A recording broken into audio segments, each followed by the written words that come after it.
Yo. Greetings ladies and gentlemen, and welcome to part 3 of the DeviantART Iceberg by Nora. Let's jump right into it.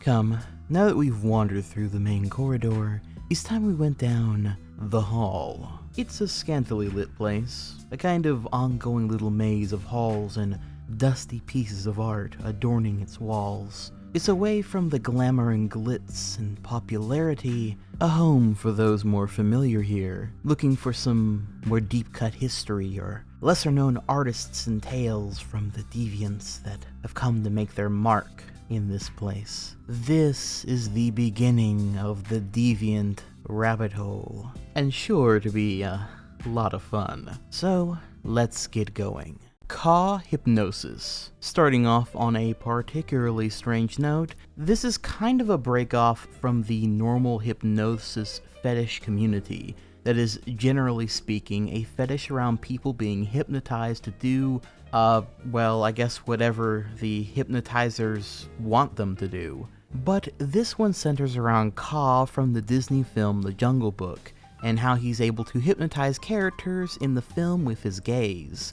And yeah, there are hundreds of pieces of art of characters being hypnotized by Ka, usually in rather revealing positions, which is pretty random and rather peculiar, you might say. But it does once again present itself as a possible origin point for where people with a hypnosis fetish in general might have first gotten the idea in their head for said fetish. It again coming from something they watched from a young age. Obstinate Melon. Melon is a user well over 1 million page views, with their claim to fame being their comic book version of Final Fantasy VII. To be clear, Melon has taken on the grueling task of covering the entirety of the Final Fantasy VII story in comic book form, all the way from Crisis Core to Advent Children, with 440 pages to their name thus far, and the project having been worked on since 2010. I took a quick glance over some of it, and I must say that the art style is quite charming, but even more charming is the tongue-in-cheek writing, with the story following the events of the games, but with a twist of comedy. Sephiroth? Hello. I see you've opened the door. Well done. Did you know about this? This doesn't show the way to the promised land at all. It shows something far worse.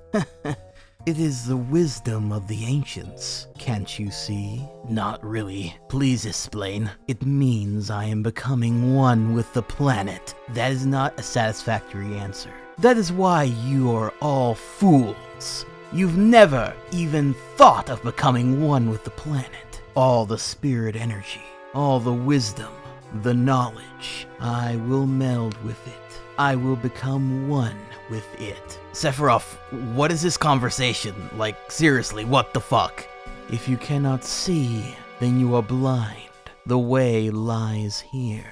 Stop with this planetary gatekeeping and just tell me the answer! The answer is death. But do not fear.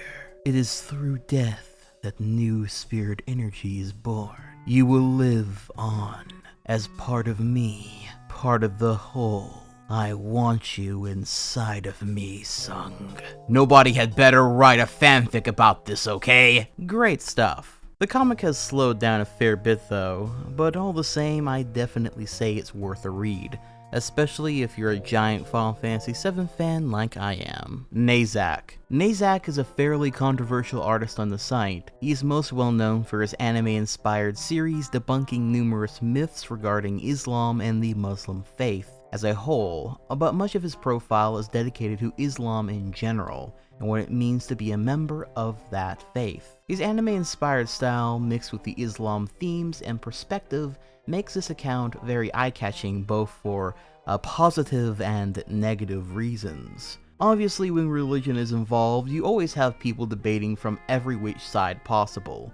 But the larger form of controversy isn't actually from the general Islam topics, but more so his recent work going into the Israel-Palestine debate with a pretty hard anti-Israel stance. Again, I don't plan on talking about issues that require more time to discuss than an iceberg topic, but obviously this has gotten the page even more attention and only spurred more debate on this near 1 million page view count account. Chantalin. Taiwanese artist Chantalin is one of the many giants on the platform. Having been on the site for well over 13 years, their gallery at first glance seems to just be a standard anime until you're greeted with a plethora of an ungodly amount, truly, of impreg art. Certainly not the most well-known, but definitely known enough to be the first results in any Google search for impreg,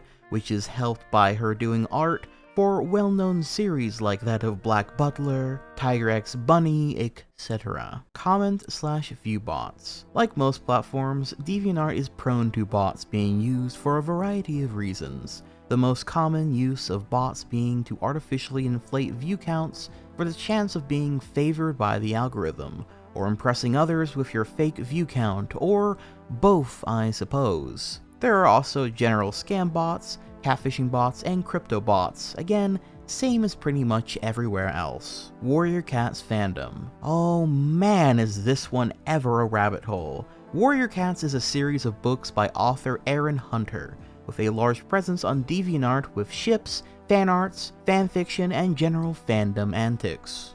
And even though this is less of a DeviantArt thing and more a YouTube thing, I think it should also be noted that there is a huge amateur animation scene for Warrior Cats, and it's been around since forever, basically. The book series itself began back in 2003, and has had new entries ever since then, with over 50 books in the series thus far, multiple sagas, a manga series, you name it. The series itself is about the adventures and drama of multiple clans of feral cats. Cats that have their own unique religions, wars, prophecies, powers, etc. There's apparently an expansive universe of world building, lore, and ever-growing and dying cast of characters, all of which being cats. Sounds like a crazy fucking time. But regardless, the Warrior Cats fandom is huge, with content being made around it constantly, including OC Cats and countless groups dedicated to role-playing as the different clans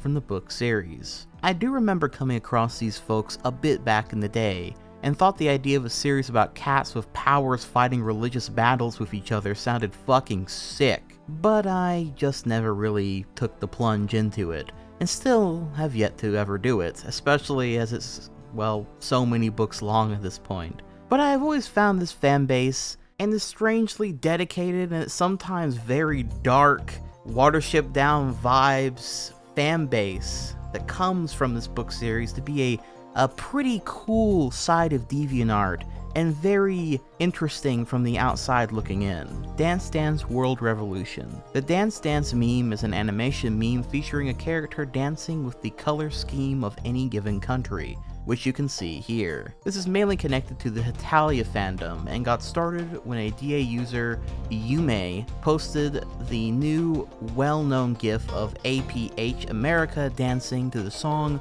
Positive Vibes, but being used for many other Hetalia characters following this. ToonEGuy. Time for some good old-fashioned, super toxic, mega crazy, dumbass, petty internet drama.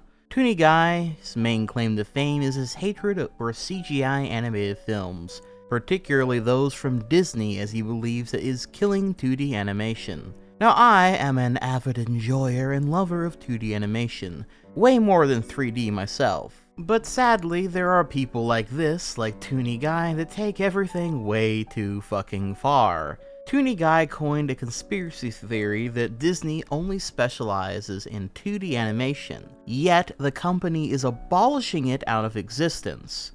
Why they're doing this? I don't know, but that's the theory. He's gone as far as harassing or sending death threats to Disney, animators, writers, directors, producers, etc., because he's convinced of this conspiracy. This of course extends beyond the official Disney people and into general internet arguments as he attacks, harasses, and gets into heated arguments about 2D versus 3D animation, and generally acts like a huge dumbass. He also doesn't like new 2D anime shows either, by the way, because they don't look like 80s or 90s cartoons or films.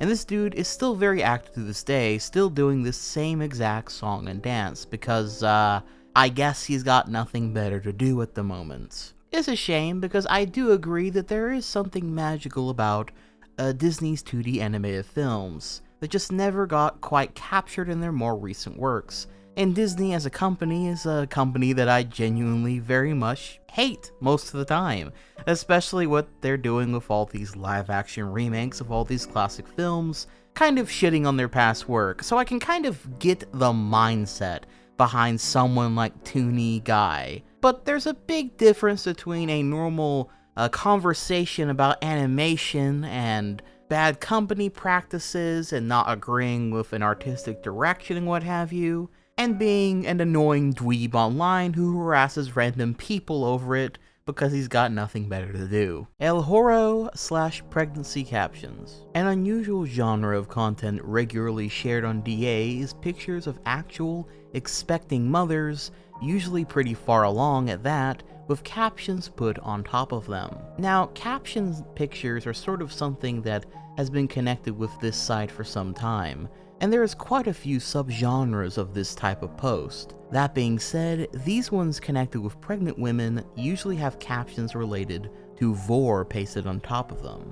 You know, that way they can fantasize that these pregnant women are actually women that ate somebody whole, because, well, yeah. A pretty prominent user known for doing this interesting activity is one named El Horo, or El Joro, I don't know. But he's not the first or even only one to do this. Many find these pictures to be little more than strange fetish fodder though, and more of an invasion and violation of privacy to take pictures of pregnant women and immediately make it fetish material, when the picture was never meant to be fetish material, and these said women never consented to these pictures being used in this way. But that certainly hasn't stopped quite a large fan base from doing it regularly anyway. Bonus entry, fart captions. This is just like the other one, but for fart fetish people. Usually it's just a picture of a woman bending over in some kind of risque position with captions alluding to her ripping ass and either punishing someone or being embarrassed by it or something like that. Sometimes it's even accompanied by a cartoony green cloud. Very charming, I know. Incest captions. I cannot show anything surrounding this for, well, obvious reasons, but there has, and more than likely always will be, a lot of pictures of naked women and men on this site, and so these captions are usually put under a picture of said naked man or woman, with a sort of role-playing context of it being someone's family member who took the picture. Disturbing, I know, but this shit actually gets even stranger. Bonus entry, abuse/torture captions. This is exactly what you think it is. It's pictures of people, usually either tied up or in a revealing position, or knocked out, with captions about what terrible fate is in store for them, with the captions usually putting you as the role of the abuser, who successfully downed the victim.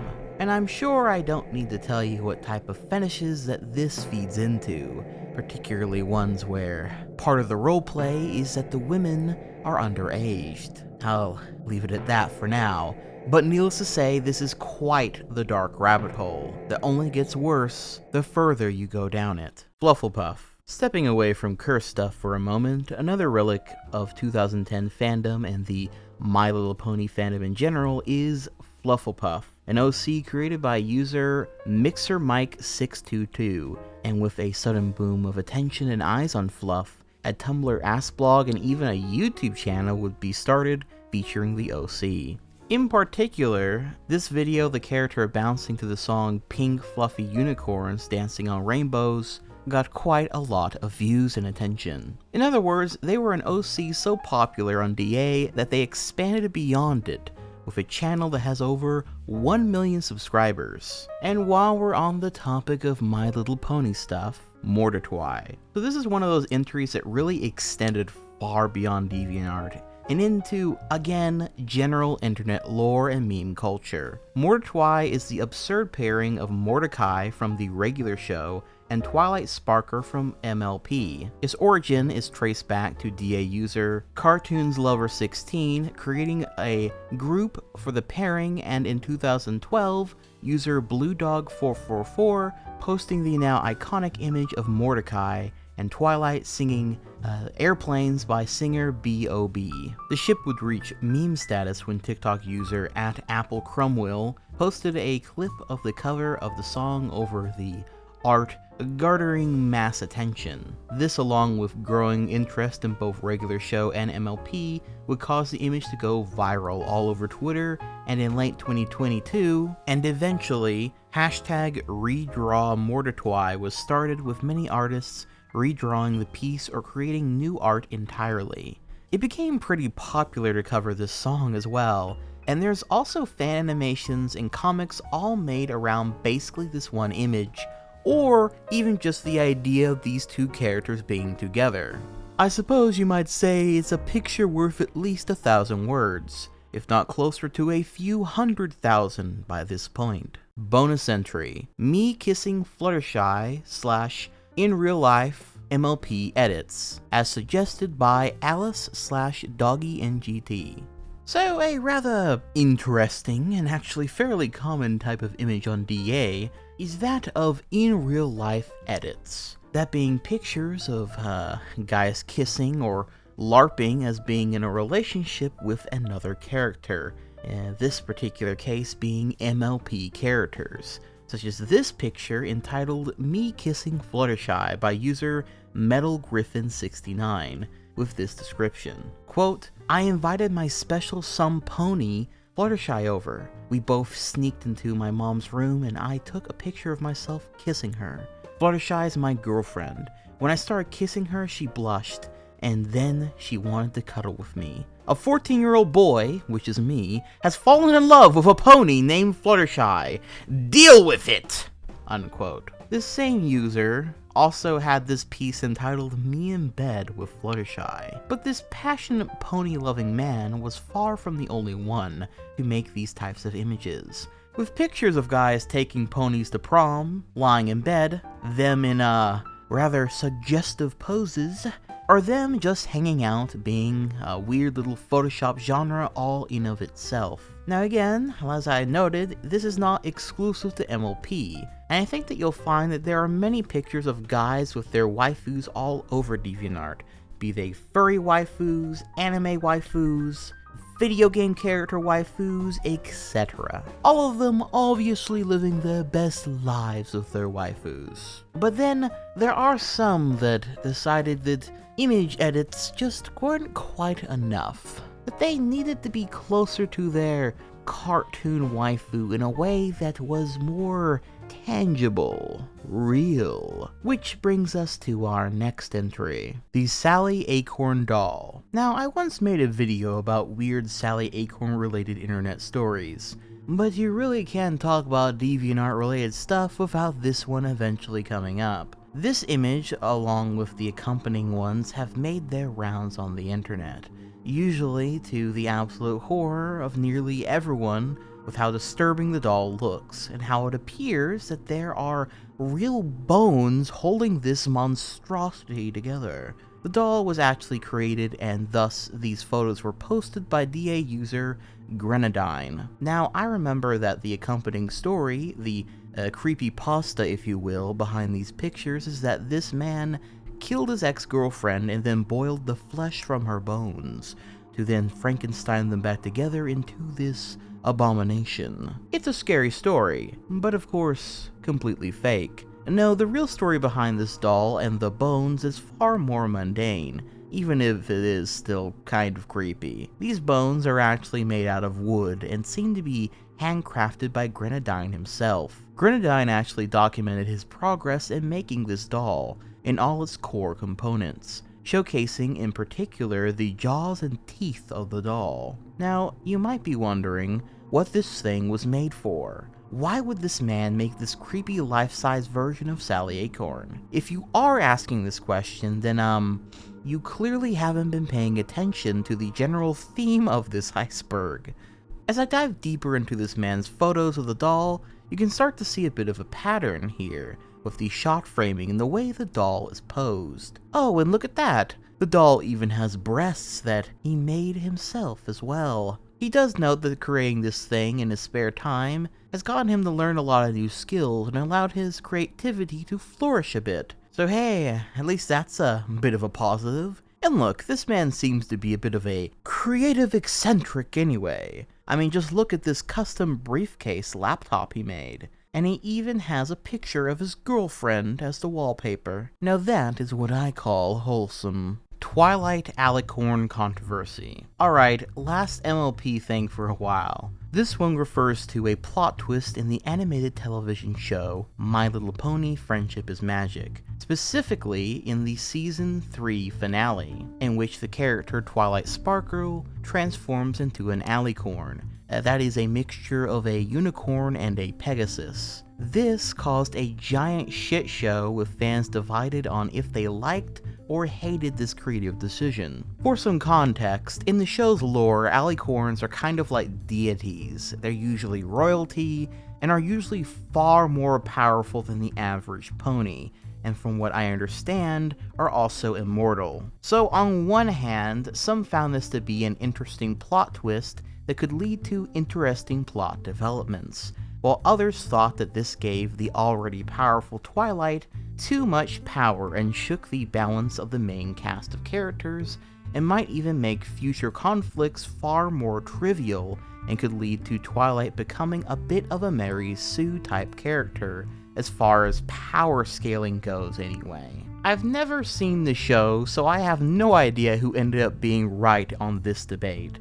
But either way, over on DeviantArt, it was a fucking pony battleground, with groups being created for both of these sides, for both those who hated this choice and for those who trusted the creators of the show's general direction. Magic 2005, an artist who has now deleted most of their stuff. Magic is a Simpson artist who was active on DA around 2006, but didn't post art until 2012. The art they did post was mainly focused on the women of Springfield. Magic would post art revolving around Lisa Simpson mainly. The user officially retired from art in 2019, with all but 10 of his pieces being deleted for unknown reasons. Theories range from his art being removed for TOS violations, to him simply deleting it himself for personal reasons. Leelah Alcorn / Laser Princess. Leelah Alcorn joined both DeviantArt and Tumblr back in 2015.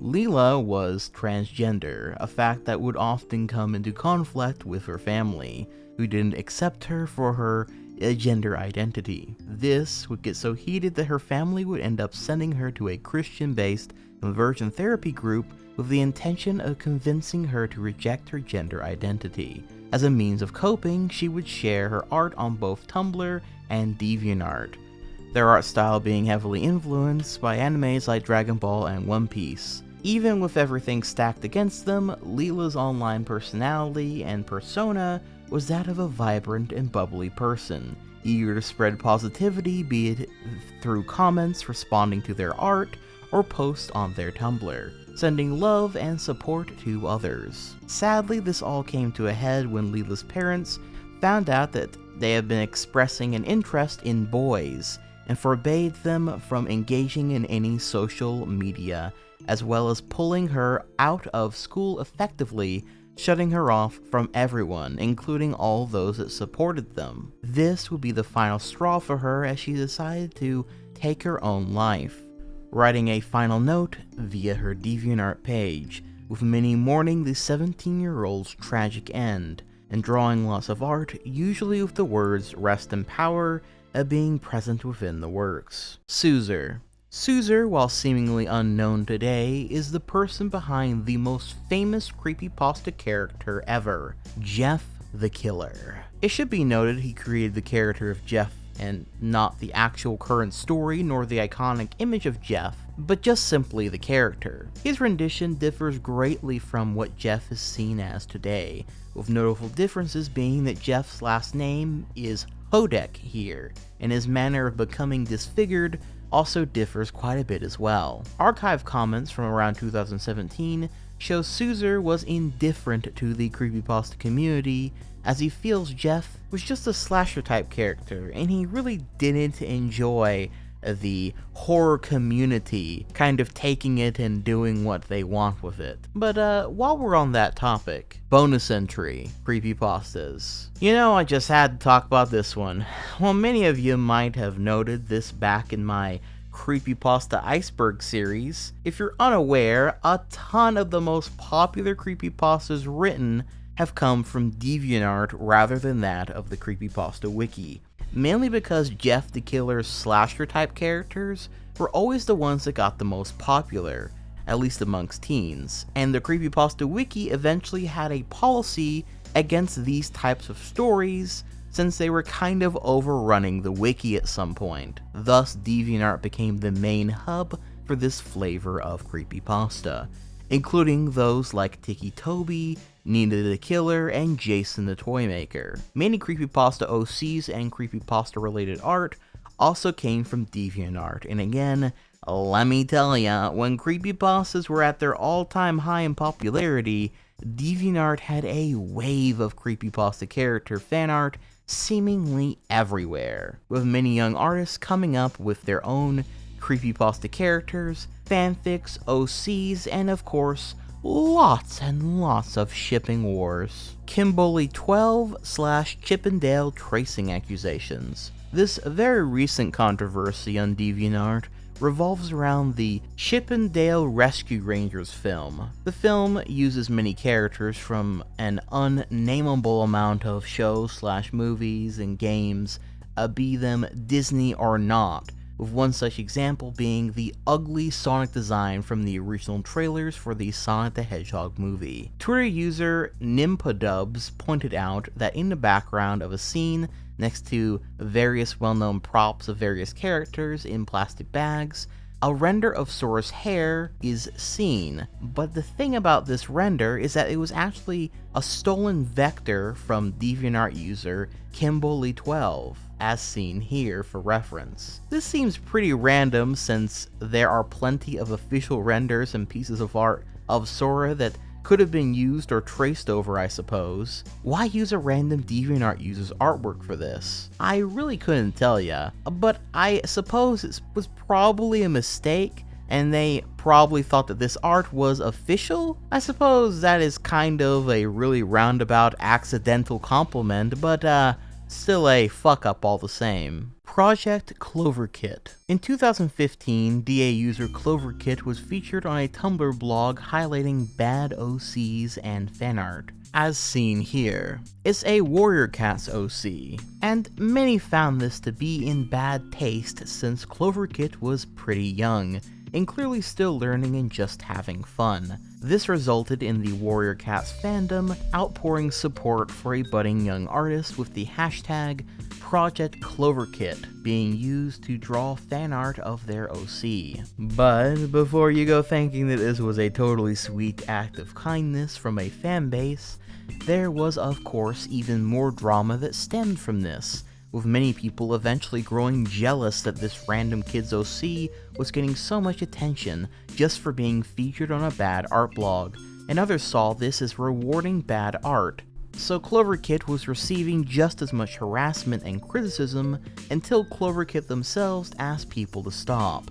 Which is a shame since they really did nothing wrong other than just post art and never asked to be caught up in any of this dumbass internet pissing contests. But such is the internet. Yaoi-World. Many artists have become known for drawing BL, or Boys Love, or as it's better known as, Yaoi. But a pioneer on DeviantArt for other Yaoi artists is Yaoi-World, having done well-known ships such as Spiderpool, Garetta, Sebastial, etc. Many fandoms may not know her, but her art is quite influential in this sphere, and many might have seen their art before, even if they never knew who made the art. They are also still extremely popular and active on DeviantArt to this very day. Andrea Silva, 60. Italian artist Andrea Silva is an immensely talented historian, most well known for his World War I series showcasing various factions from the Great War, with several pieces showing the various weapons, attire, etc. of each faction. D Major Boss. D Major, real name Doogie, was a small-time writer on DeviantArt, active around 2011 to 2013, with over 115 short stories on his account. Sadly though, at age 28, Doogie was diagnosed with cancer, and in 2013, his friend James took the DA to break the news to his base of fans. Quote, "Hello, my name is James. I'm a friend of D Major, and he wanted me to inform all of you on his current condition. We have been friends since he was in 1st and I was in 2nd grade. Our friendship has been through some major moments, Goku versus Frieza argument, and like most friendships, we have had fun times. Now with the onset of his illness, he has asked me to post this message to you all. Quando omni fluncus morti. The following is in his own words. Recently, I was admitted to the hospital for the reason of conducting a problem that was bigger than the cancer. I effectively caused myself to have it to where the doctor wanted to focus on my treatment than on the cancer.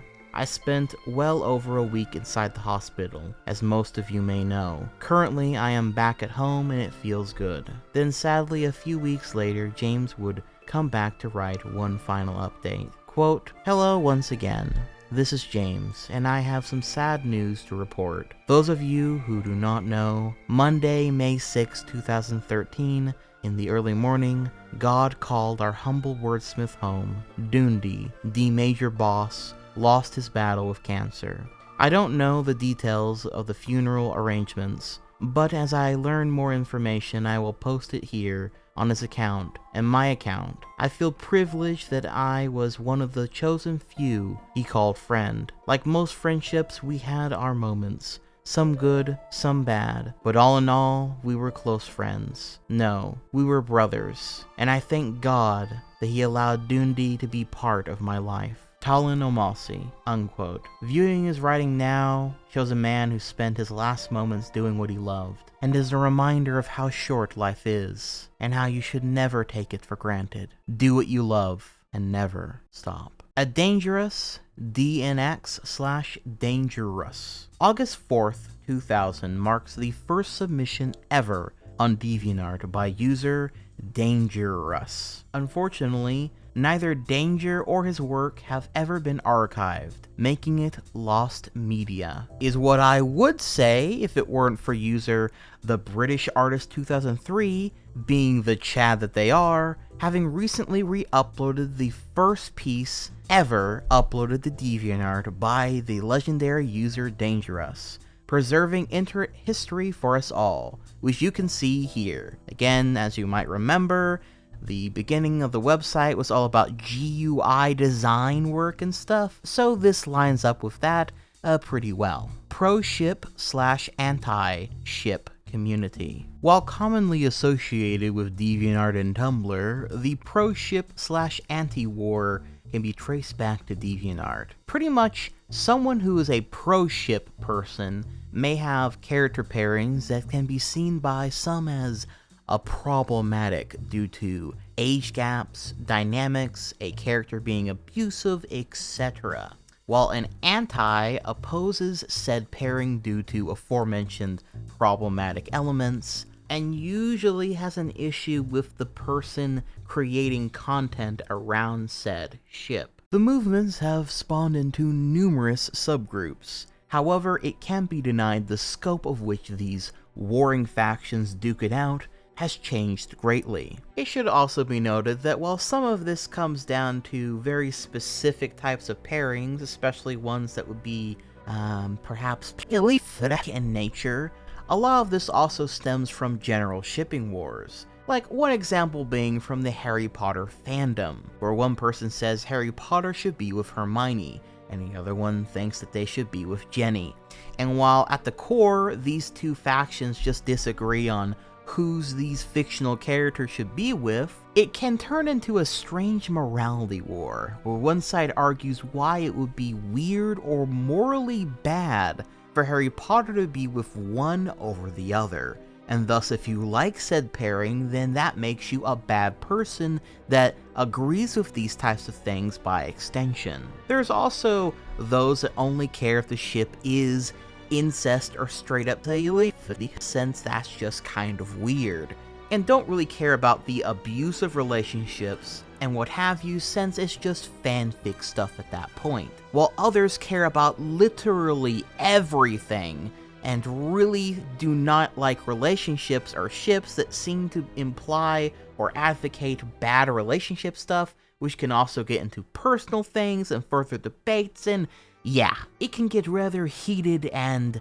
crazy very fast. But it is very important to remember that all this stuff is still just fictional, and that none of this really actually fucking matters even the slightest bit at the end of the day. But that won't stop people from screaming about it anyway, I suppose. Mothman64. Having amassed well over 1 million page views and having been active since 2009 to this very day, Mothman is a DeviantArt OG in every sense of the word. So what kind of stuff does this OG create? Inflation/weight gain fetish art. Heh, yeah, no comment. Princess Elizabeth 013. Princess Elizabeth 013 is infamous for her behavior and track record of harassment in the Sonic the Hedgehog community. She also appears to be very homophobic, insulting people left and right. Oh, and like any smart tart on the internet, gives out her personal information on the internet, such as, but not limited to, her full public address, throwing fits when people draw her OCs, and reporting them under the claim that they stole her character, and doxing user on DeviantArt Jinx Drowned. There's a lot of lore and backstory to this, as you might imagine.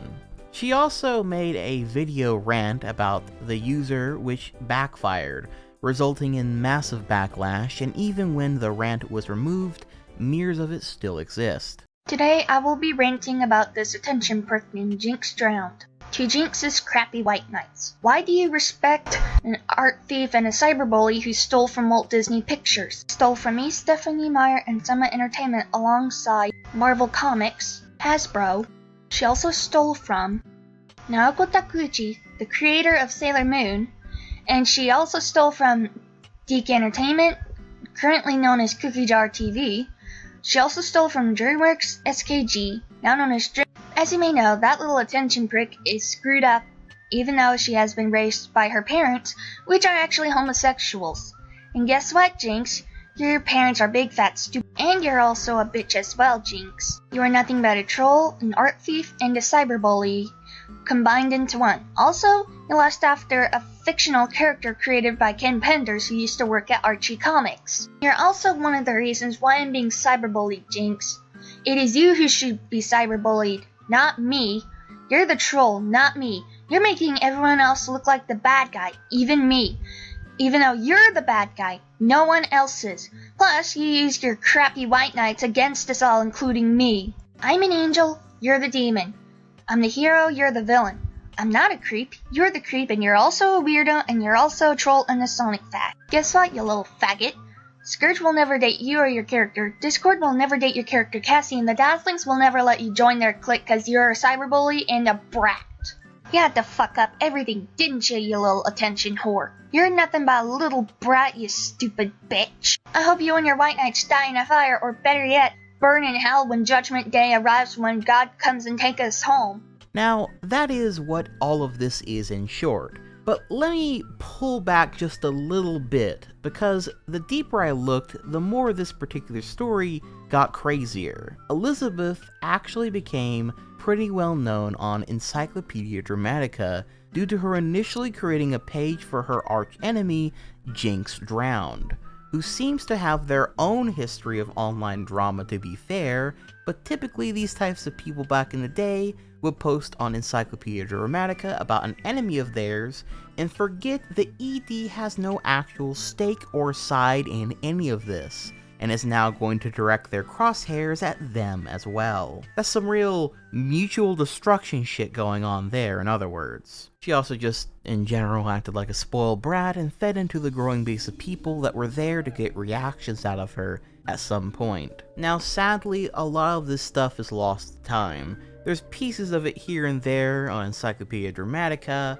and from other people's videos and whatnot, but basically she was just kind of a really loud ass person that was causing a lot of silly, stupid internet drama. But I have heard that she has chilled out a lot since then, and that the worst of her antics came from when she was younger, a dumb teen just doing dumb, stupid stuff, and has since seemed to have moved on beyond it, which I of course always applaud, because even when you act like a total crazy person on the internet, so long as you didn't do anything truly unforgivable, I think there is always a chance for redemption, mainly by just getting off the internet and taking a long ass break, which they seem to have done, so good on them. But still, the ghosts of what was once a crazy DeviantArt user still very much exists as relics of the past to this day. Malzor. Chilean artist Malzor's art style immediately pops out,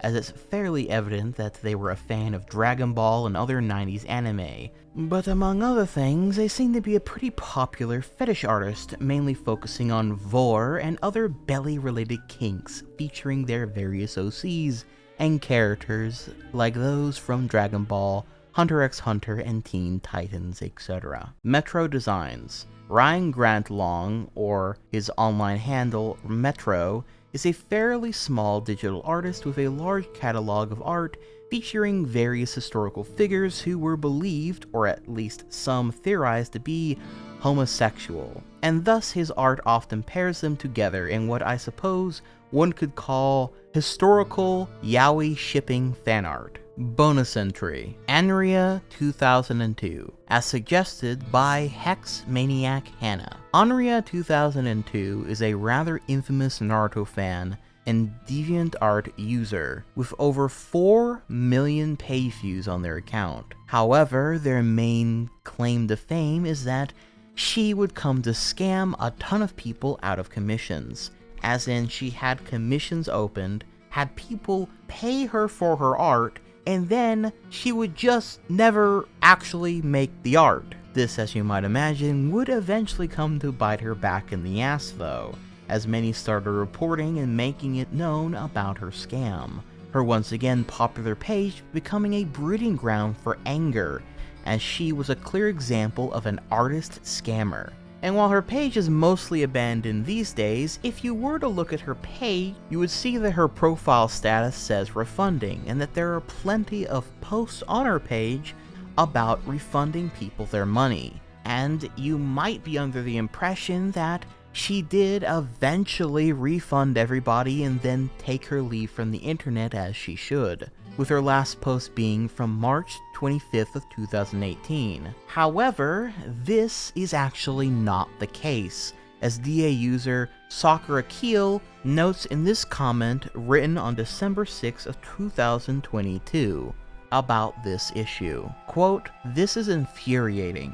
It's been a decade. So many people have still yet to be refunded. She's inactive and apparently has even stopped answering her own friend who was helping her. Her kids are grown. She has a husband who works too. I came across her new Facebook page, and last time that was updated was on October 30th of 2022, and went to check more on her pictures. Now, I'd say by now I give up waiting for the art, but the refund I'd still fight for it. Not just because hard-earned money, but in her own Facebook shows, she had money to eat lobster, big ones in fact. She had money to buy Animal Crossing, and on another post, she seems to be getting a tattoo or her hair done, in which, let me highlight, getting your hair done and maintaining it is a bit of money. Money that could be added to the refund budget if there's any still. I'm saying this cause she is constantly seen with red hair or highlights.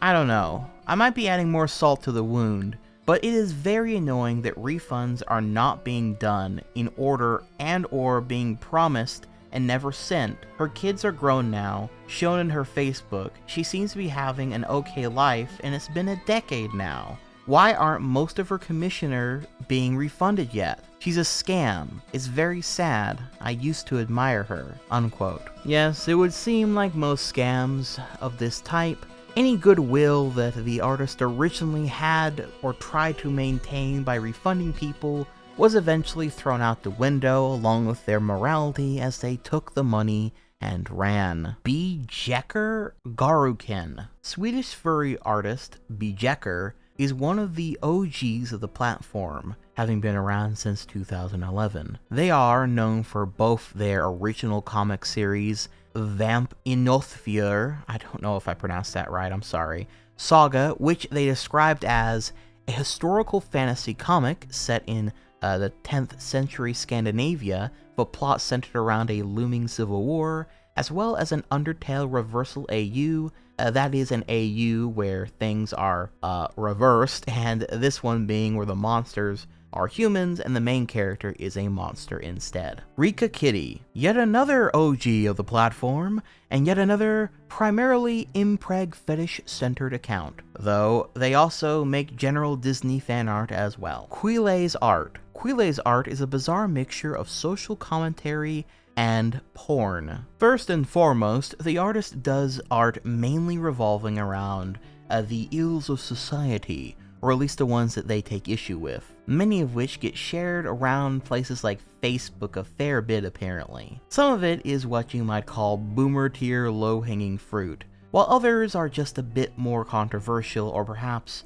may ring true for others. I can't really showcase their art since even if the nudity is mostly censored or obfuscated by stuff in the artwork, it does still kind of cross the line for what I think I can get away with showing on YouTube. That being said, much of his art revolves around religion as a means of control, which is certainly a topic that is beyond the scope of an iceberg centered around an art hosting website.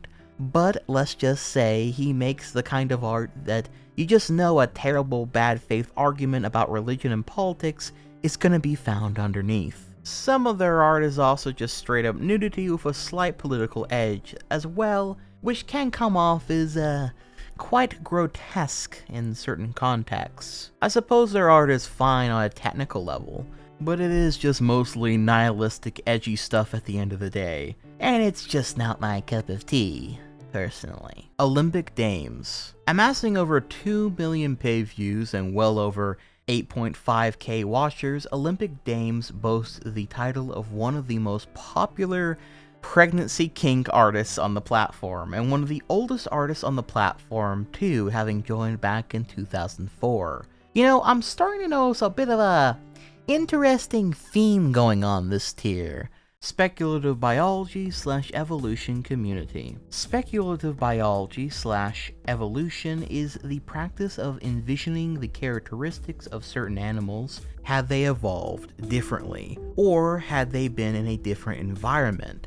And of course, with DA being an art platform, an entire subculture around imagining all the ways nature can vary is an unsurprising addition, ranging from creating entirely new species to a haunting look at humans had they lived on Mars, the speculative community is a very creative and interesting subset of the site, especially since before this was even a thing on DeviantArt, there were actually several books with pictures in the past that had been created around this topic, including the 1981 book After Man, A Zoology of the Future, or the 1988 book The New Dinosaurs, An Alternate Evolution, all of which are pretty damn cool, and again, full of interesting ideas on where animal evolution could theoretically go. This is definitely one of those sub-communities that, while I only recently learned about them over the last year or so, definitely caught my interest and I think are super duper cool. Pepper Spot Sunshine / Jello Apocalypse Accusations. Immensely popular YouTuber animator Jello Apocalypse is a guy who needs little to no introduction, with his series So This Is Basically and Welcome To being quite popular at the time. And he even made a Welcome to DeviantArt video like 11 years ago talking about a few of the things that we've been talking about today. But not this particular thing. In 2020, Jello would tweet at someone with many of the comments alluding to past rumors regarding him having a secret fart fetish account. These would immediately spread like wildfire as more and more people found an account under the name of Pepper Spot Sunshine that bears some similarities to Jello's style of art, featuring fart fetish art of various characters. It should be noted that as of now, these are still rumors and nothing has been confirmed outright, but it does look pretty suspicious. And as Jello has gotten into more controversy over the years, it has become a bit of a meme to joke about his supposed fart fetish account. Nads6969. Nads is arguably one of the most well-known and hated art tracers on the platform, with a record going back 10 years, with 11 DMCA notices filed against her.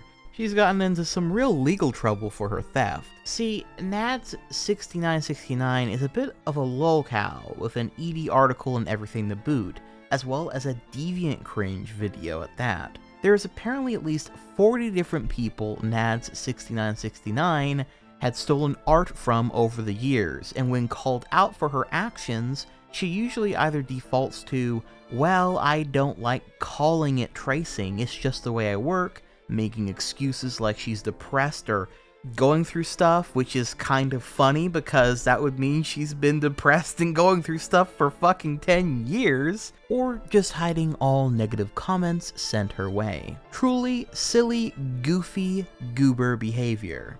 Her account did eventually get banned for her behavior though online, as well as her alt, and she seems to have abandoned her Twitter and all other forms of social media after she was thoroughly caught, and there really was no escape at that point. There is also a Tumblr blog titled A Shrine to the Queen Mother of Tracers, which documents all the works she traced over and stole from others over the years. Nedley Clan, a very prominent member of the Warrior Cats fandom who made quite a lot of fan art around the series. Ned tragically passed away in 2022 after a long battle with cancer. Her artwork and animations received tens and thousands of views daily, with fans pouring in support, be them old or new. Even to this day, people still visit her page to pay their respects. Lily Sukia. This user primarily creates Avatar: The Last Airbender fan art. They are also quite popular for their very striking and detailed art focusing around East Asia, from various dynasties of China to Edo era of Japan, and they split between North and South Korea, through the tribes of Vietnam, the hairstyles of East Asia predating westernization, and even a look at the languages of the region and their evolution, as well as a general look at historical fashion. All these things makes Lily Sukia's page quite an interesting look, if you're interested in these topics. Big Claudia. Claudia is an active member of the self-ship / self-insert community, with her persona and edit of Wanda from the Fairly OddParents TV show but with black hair being the focal point. According to fanlore.com, which by the way, shout out to them for having such useful info on half of the shit I talk about in this particular Iceberg series, quote, self-shipping is to ship oneself with a canon character. Self-shippers may draw themselves with their FO, fictional other, or commission others to do so. They may also write fanfiction with their FO and self-insert. Others may draw fan art or create mood boards. There's a huge range of expressing one's self-ship, all the same as many other OTP or canon x canon ship. Self-shippers do not all identify as ficto-romantic/fictosexuals, but many do, unquote. Now, this is rather interesting, and it will come back up again a few more times, trust me. But when I read the term fictosexual, I just had to know what the hell that was too. So, quote, fictosexuality, fictoromance, and fictophilia are terms that have recently become popular in online environments as indicators of strong and lasting feelings of love, infatuation, or desire for one or more fictional characters, unquote. There is quite a large community for this, and hell, before there was even a term for this, I'd say this was a major origin point for most Mary Sue type things, since many times Mary Sue type characters would just in actuality be new characters that an author would insert into a story that was just basically themselves, or an idealized version of themselves that could be in a relationship with their favorite characters from said show, game, etc. Anyway, Big Claudia is one of these self-shippers, and in case you're wondering, their art actually mainly features stuff like a Vore, an art of herself OC, and Vore of herself OC, other such things, yeah. Dr. Worm. Hey look, another Vore content creator! This one being more recent but very popular addition to the scene. Worm has made a name for themselves as an amateur animator and Vore artist extraordinaire. And speaking of, Vore fan comics. Probably no one on this iceberg can claim to have as varied a resume of Vore stuff as Vore fan comics. What separates them from the rest of the Vore artists is that they'll do seemingly anything and everything Vore related. Want to see a mailbox voring a person? Want to see breasts voring a person? A giantess? Etc. If you can think it up, they've probably drawn it, or they'll probably draw it for you for the right price. NNN4462. Though an artist, NNN's more known for the sheer number of pieces she's commissioned of her persona. Seemingly almost every major Vore and pregnancy and belly inflation artist has done art of her persona, with like 90% of them being mentioned on this iceberg. I guess you could say that she's really expanded the reach of her OC. Are you getting tired of me talking about Vore yet?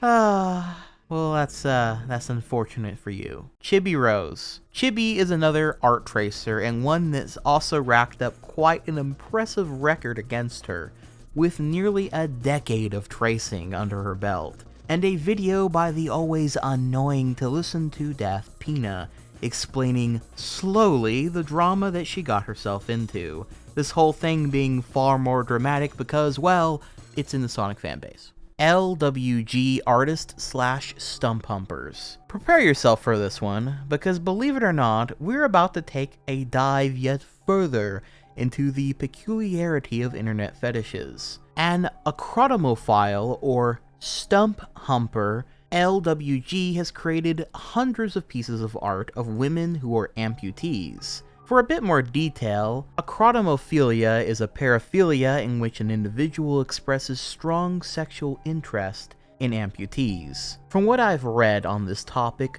acrotomophiles' reasons for this attraction may be tied to the amputee's stump perhaps being seen as a phallic object, which can be used for sexual pleasure. I'm not really sure how, but maybe I'm just not creative enough for the answer to that question. The more obvious and more perhaps creepy reason for acrotomophiles to enjoy the idea of amputees is the notion of dominating the amputee. Notably, if they are literally a no limbs person, or at least very few limbs person, and thus have total control over them, and may also enjoy the idea of taking care of them possibly as well. Though very much disturbing with and without context, the anatomy and attention to detail in LWG's art is quite nice, I suppose.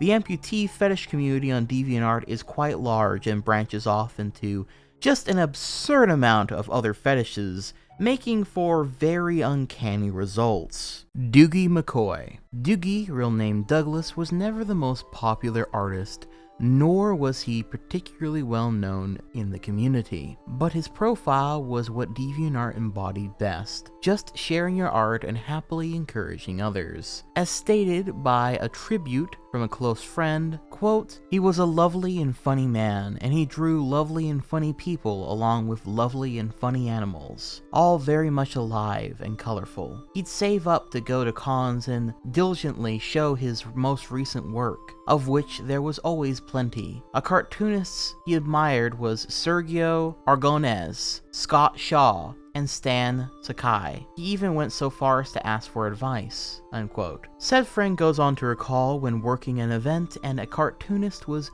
desperately needed, with Doogie happily helping. Quote, "After the event, there was milling and much signing of autographs. I was scribbling my name on program books, comics, IOUs, and confessions of sex crimes when Doogie politely made his way up to say thanks for his inclusion in the game. He muttered something about how he hoped he hadn't embarrassed himself, since he wasn't in the same league as the others. I told him, nobody thought that. Up there, you were just one of the 6 good cartoonists. Just then, as if to prove my point, something happened. Something small, but it's a moment I'll never forget. And I'd bet my house Doogie never did either. There was yet another kid standing there with a program book and a pen, and Doogie assumed he wanted my signature. He stepped back and waved the kid towards me, but the kid turned to Doogie and said the most wonderful thing. He said, 'No, I don't want his autograph. I want yours.' Doogie would unfortunately pass away in 2013. Taco Child / Age Regress Community. DA user Taco Child is an age regressor, that being someone who draws art depicting either themselves or others' OCs / personas as babies. Now, this is tied to a much larger genre on DA in general that connects with several other communities, such as ABDLs or adult baby diaper lovers, which I suppose are pretty similar to age regressors, but I've heard in some cases that age regressors take it a bit more seriously than ABDLs. But either way, ABDLs are also known for posting pictures of themselves and their OCs in diapers, be they babies or adults. And both groups ultimately LARP around as a baby in a diaper. There is also a pretty similar but still furry variation of this community known as Diaperfurs. Now, the reason one might enjoy drawing, wearing, or generally being associated with diapers in this way can range rather wildly, with some in said community using it as a sort of coping mechanism from past trauma, especially with those that might have happened to them from a very young age, or just coping in general. Some find comfort in returning to this innocent time, especially when it might have been taken away from them early in life. On the other hand, there are also plenty to find immense sexual pleasure from the act, ranging from the general idea of wearing diapers, to the whole, well, crapping and pissing yourself angle of it, to the possible humiliation fetish angle of posting oneself in baby attire, to finally, and perhaps most disturbingly, those that find babies, well, I think you get where I'm going to go with that. While obviously not everyone who engages with or creates this type of art and media is of this ilk, I'd be lying if I didn't say it rings some alarm bells in my brain when I see it, particularly with some of the stories I've heard of people being groomed in this community. In particular, adults talking to minors and convincing them it's a good idea to wear the diapers and all that other stuff. But, that topic I believe is best saved for later. But regardless, the artwork for this particular topic is plentiful, and there are thousands of pieces dedicated to this subculture, fetish, community, whatever you want to call it. Simply Lemmy. On December 9th, 2009, the 100 millionth piece of art was posted onto DeviantArt by user Simply Lemmy, and to celebrate, staff awarded them a lifetime core membership, and yeah, that's pretty cool. Voracious Moga. Now deactivated, Moga is one of the most well-renowned Vore artists on the platform, purely for the level of detail he throws into every piece. His speciality seems to be having the prey, so to speak, visibly outlined with the pred's stomach, making for some very uncanny results. The Evangelion-themed stuff really kills my soul to see, if I'm being totally honest. But, evidently, Vorephiles eat this stuff up.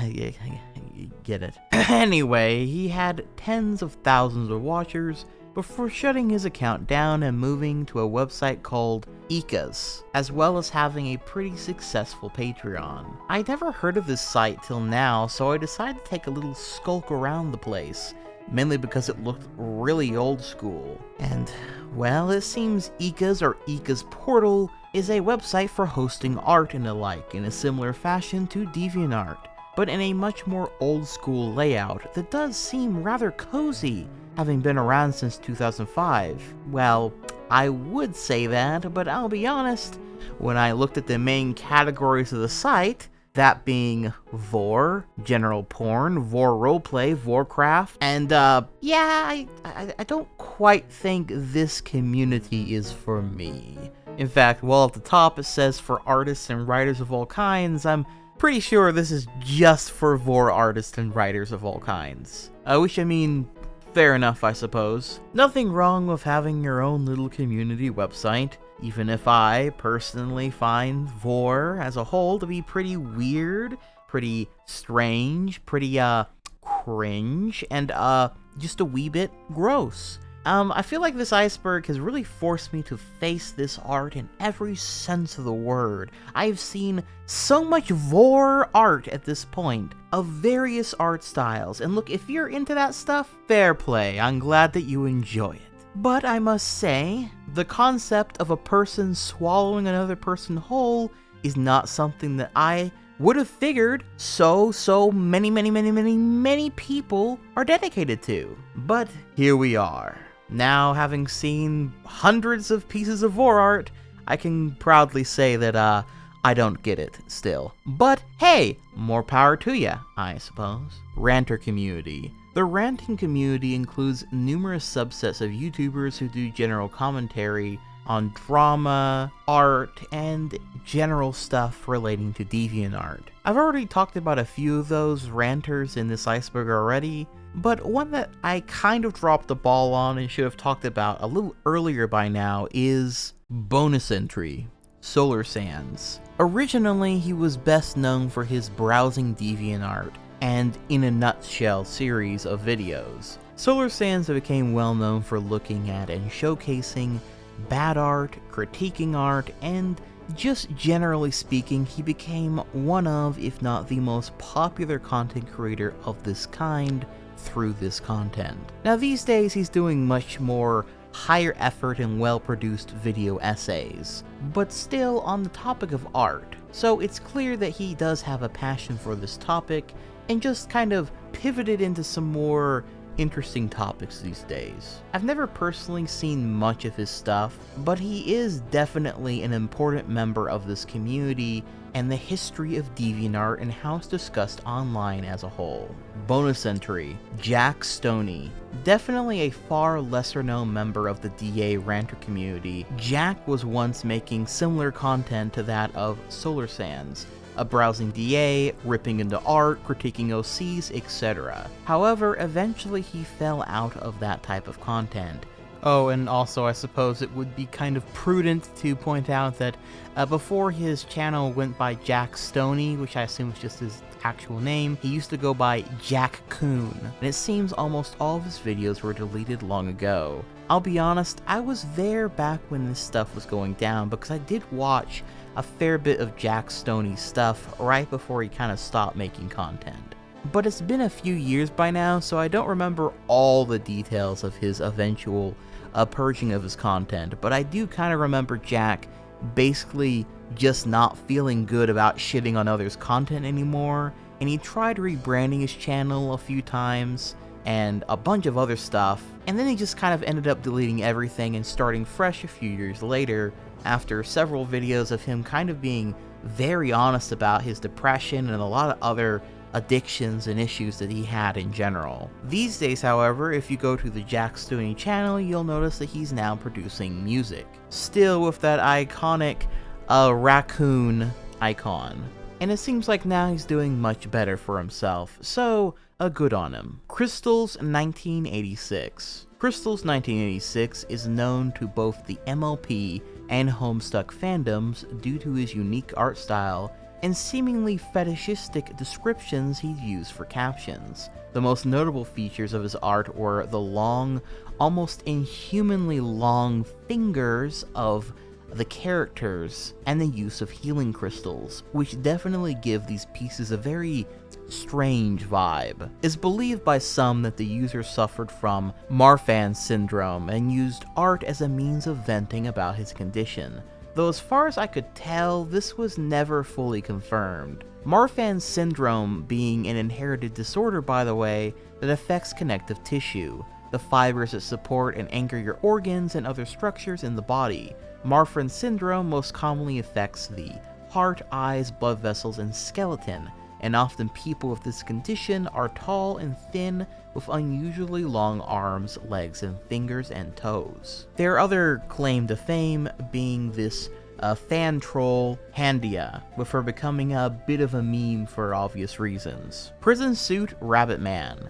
Hey look, it's another popular fetish artist. This one having been on DA for over 17 years and has over 16 million page views. That's fucking massive. And they make super big, fat, big belly, round ball men and women art. Layleigh Gaia. Layleigh Gaia, sometimes referred to as Truth Layleigh Gaia, is a rather notorious art thief, beloved for the Sonic the Hedgehog series. One character in particular, that being Shadow the Hedgehog, who she is well known for shipping herself with. Sadly, most of her art and accompanying YouTube channel have been wiped clean from the web, but she did cause enough of a fuss to get a small ED page, it would appear, for her past antics. Biting Pair of Salamanca. The Biting Pair of Salamanca was posted to DeviantArt on February 27th of 2006 by user Ursula Vernon, which went on to become an April Fool's event in 2017, with people able to get Biting Pair badges and a ton of art collaborating to make, well, this piece of art into various pieces and memes and stuff around the Biting Pair. Now, you might be wondering, why do this of all things? This picture of a pear with a mouth. Why did it become so popular that they got a whole April Fool's Day event around it 11 years later? And well, it's 'cause it's the Biting Pair of Salamanca, of course. No, but seriously, I think it's because this pair, this picture, this legendary piece became very well known as a meme with the caption, "lol what," that was kind of used as a reaction image for quite a long time back in the early internet. $20,000 furry commission. YouTuber IzzyZ covered the whole fiasco in much greater detail, but that said, the basic rundown of this rather crazy story is a DeviantArt user by the name of Caravan bid $20,000, or over $20,000, for an original adoptable of this creature. Yeah, remember how I said before that it was mostly younger users that bought into this whole adoptables thing?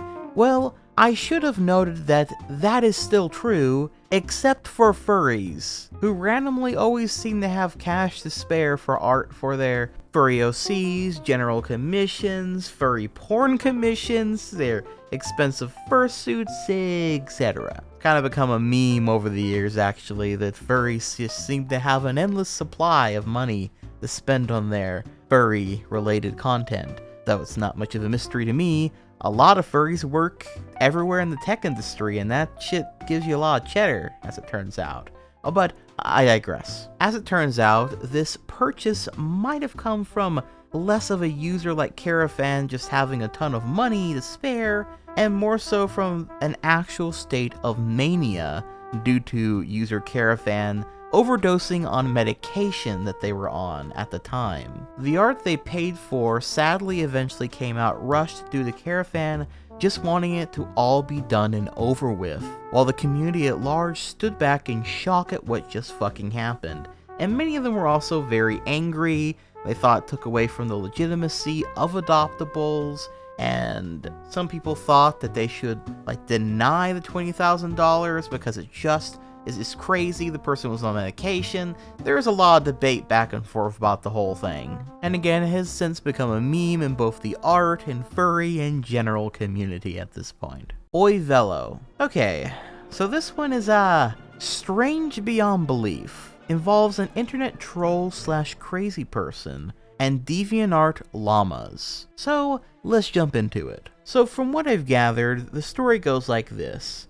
DA user Xeon II favorited one of DeviantArt users Ovelo's pieces of art to show that, he liked it. It's something lots of people do, you can favorite other people's art. I'm sure Xeon II probably didn't think anything of it, but little did he know favoriting Ovelo's art would be a grave mistake on his part, as what transpired next is Ovelo would then come to his page and ask him to please give her a llama badge if he likes her artwork, or her photography more accurately, which Xeon thought was kind of funny, and he asked her why, and her response was for him to not steal her art anymore if he's not going to give her a llama, which, let me remind you, he didn't steal her art, he just favorited her art, liked it, etc. This would result in Ovelo sending Xeon message after message after message, DM after DM, and a constant back and forth over the idea of favoriting something being the same as stealing, and how much she wants a llama badge from him, etc. Which again, let me remind you, a llama badge is something you can literally give out to everyone for free for basically nothing. But it also means that there's really no reason to get hung up on someone not fucking giving you one. It's nothing, it's pixels. And I suspect, as any rational fellow would at this point, Xeon began to find this whole situation rather humorous and silly. But eventually he got tired of the trivial game and just blocked her, simple as that. But the problem was, Ovelo was rather persistent, shall we say. And thus, she made an alt account to harass Xeon some more over this fucking llama badge. And so, he just blocked that one too. And then she made another one. And then he, blocked that one. And then the next one. And the next one. And the next one. And the next one. And the next one. And the next one. And the next one. And the next one. And the next one. And the next one. And this crazy bitch made over 100 alt accounts for a fucking llama badge! She also went out of her way to harass anyone who dared to help Xeon to try and reason with her. It was truly an endless game. However, in the end, her main account was eventually banned, and from what I understand, she eventually just gave up after a while.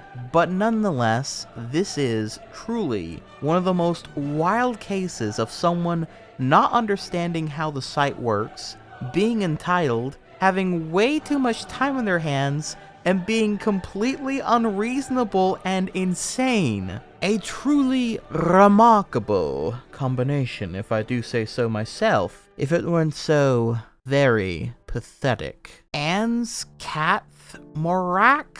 I don't know how to read this one, but I'm going to refer to them as Cat from now on. While most of her antics took place on Tumblr, she still maintains a presence on DeviantArt, thus this entry. Another lolcow with an ED page to boot, she's most noted for being what many might refer to as a far-right radical MLP artist whose long ramblings have earned her much criticism. Her views are rather confounding, but also rather typical of this sort, from Holocaust denial to hating various groups of people, including but not limited to LGBT people, atheists, or people of other religions generally speaking besides Christianity, often referring to them as Christophobes, people who generally disagree with her, including other Christians who don't believe in everything the same way that she does, Jewish people broadly speaking, etc.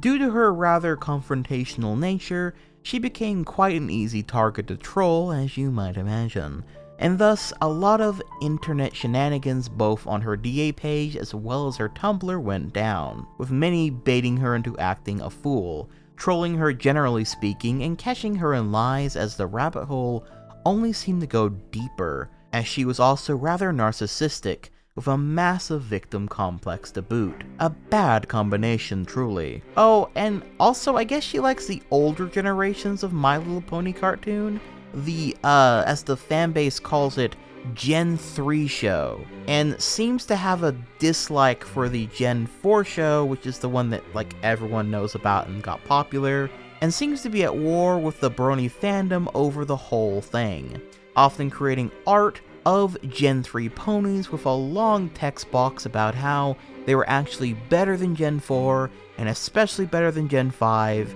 and how there's a bunch of myths and stuff about them being actually the best, and yeah. Kat is one of those people that give Christians a bad name, and while it seems people have since gotten bored of her, and from what I could tell, she might have calmed down a little bit since then, I've looked through their more recent stuff, and they definitely are still complaining about My Little Pony stuff, and still create art, animations, and write posts about said topic. But no one really seems to be interacting or paying attention to her anymore, so perhaps after all the dust settled, there was nothing left for anyone to care about. Dark Lord Henry. Dark Lord Henry, or their current username, Hailstorm Productions, is, to put it quite simply, an infamous groomer and general alpha. One such example of this is when Henry began dating a 13-year-old girl when he was 17, about to turn 18. Said 13-year-old went by the username of Goopy Kitten, though usually you will see Dark Lord Henry refer to her simply as Goopy. This included him drawing art of their persona and him doing things, as well as the age difference being something, as shown here, that he very much focused on and fetishized. Now, according to him, this 13-year-old who went by Goopy lied about their age, and they eventually broke up shortly after. Which might sound fair, you know, he should have been more diligent, but maybe it was a mistake, you know? But then, right after they broke up, he proceeded to harass the girl, who was now, without a shadow of a doubt, he knows is 13, and make creepy videos of him killing them and their current partner at that time, as seen here.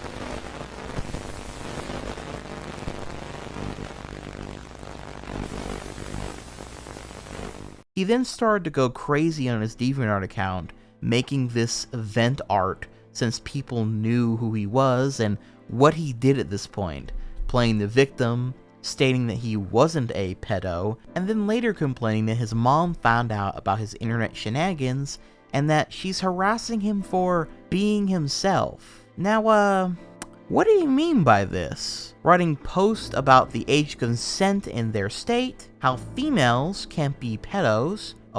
Did I mention that Henry is a transgender man, a biologically female? Interesting. What did he mean by this? They've made multiple posts on DeviantArt and Discord about this topic, continue to get more radical about pedophilia, create fetish art of Loud House characters who are kids, and also start integrating a real-life person into said fetish art by the name of Carno. Now, what did he mean by this? And generally has been, and still is, a menace that should be avoided, and frankly, should be thrown in jail, as far as I'm concerned, because I'm sure someone this deranged is only going to continue to get worse and worse as time goes on. Certainly, someone to keep an eye on. Nick Keith / Adventure Man. And for our final entry this tier, we have yet another locale of sorts, but this one at least is not so evil or insufferable, and it's more so just kind of interesting. Chances are you've either never heard of Nick, or you're subscribed to YouTuber The Grease Wizard, who has covered Nick quite a few times with many updates coming from his Lolcow Watch series. Either way though, Nick is an amateur animator who's risen to a fair amount of infamy due to his striking similarities both appearance and personality-wise to the infamous Chris Chan. Much like Chris, Nick has crafted an original series called Adventure Man, made from other people's work. Adventure Man is the bizarre love child of various American Dad assets and Yu-Gi-Oh! And follows the titular Adventure Man, a recolor of Steve Smith from American Dad and his many adventures. Family, we finally found out that our show has been renewed for 2 more seasons, and the show is back on again. Oh, thank heavens! I thought this show is gonna end over some nasty dramas that happened a few years ago. I know, right? But hey, let's have some lamb chops for dinner, shall we? Lamb chops? No thanks. I'd rather eat duck for dinner. But bunnies don't eat ducks, 'cause ducks are bigger than you. Yeah, but I'm bigger than the little ducks, so I can eat a little ducks for dinner. Jasper, it doesn't matter what size they are. You can't just eat ducks for dinner, 'cause you're just a stupid little bunny. Oh yes I can, because I want a duck for dinner. Feed me some ducks, bitch. No. Now, I would give you some kind of plot summary or description of what generally goes on in this series, but there's a bit of a problem with that, in that there is no plot to speak of at all. It's no joke, no messing around. There is absolutely no plot going on in this series. Each episode is just pure chaotic leaps to run the story along and are all near impossible to follow. Adventure Man, as of writing, has 5 seasons, along with a movie and even a reboot. Also, recently, it seems that he started yet another new animated series, as in within the last 5 months or so, entitled Gangstersaurus vs. Terrorsaurus, which seems to have assets from the Land Before Time movies and other random stuff, as seen here. Mr. Munchkin, I shall place you under arrest for stealing their fortunes. Do you hear me, Munchkin? Damn you, homoeocyst dinosaur, stop interfering my big business! Mr. Munchkin, I shall have you once again. I'm placing you under arrest for shooting me in the face. Here's something for you to eat, Captain! Hey! Now, speaking personally, there is something very fascinating about seeing the works of someone like Nick. And I mean that genuinely. It is chaotic, strange, bizarre, and has its own version of reality and logic working behind it.